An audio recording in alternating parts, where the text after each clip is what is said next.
listening to 40 Weeks, a production of the Pregnancy Podcast with Vanessa Merton. Visit pregnancypodcast.com/week for all of the 40 Weeks resources and sign up with your due date to get each episode delivered to your inbox when you start a new week of your pregnancy. Thank you for tuning in to the 40 Weeks podcast. Welcome to week 16 and the end of your 4th month. Just 24 weeks to go. You can see a picture of what your baby looks like this week, read the transcript, and access all the additional resources for week 16 at pregnancypodcast.com/week16. Your little apple is growing, and this week they're about the size of an avocado. They are around 7.3 inches or 18.6 centimeters in length, and they weigh about 5.2 ounces or 146 grams. Your baby's backbone and the muscles in their back are getting stronger, and that allows them to straighten out their head and neck more. Their tiny beating heart is pumping about 25 quarts of blood each day, and you may be able to feel some of your baby's movements now. Many moms-to-be describe them as flutters, like butterfly wings flapping gently.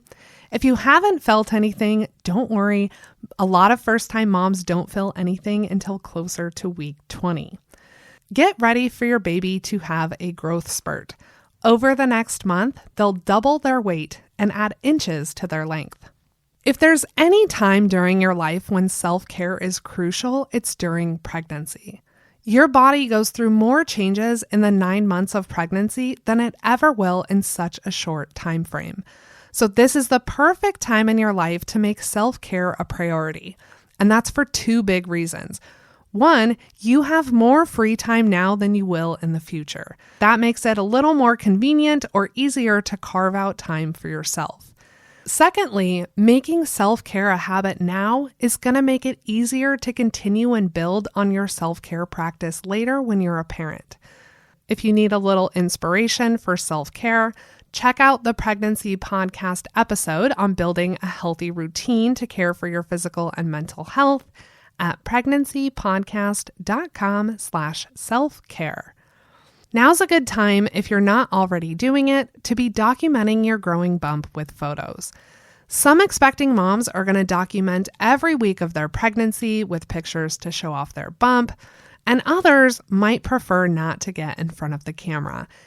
Even if you're not excited about showing off your bump and all of the changes that your body is going through, I encourage you to take photos throughout your pregnancy journey. You can always decide to keep them to yourself and not share them. This is such a short phase in your life, and you may look back and wish that you had more pictures. Even if you have already had children, each pregnancy is different. And later, maybe even years from now, you may wish that you had more photos of yourself during your pregnancy. If you're having some mixed feelings about your body image, there's an episode of the Pregnancy Podcast on that topic at pregnancypodcast.com/bodyimage. A tip for dads and partners: yes, you can have sex. Your sex life might be on a little bit of a roller coaster throughout your significant other's pregnancy.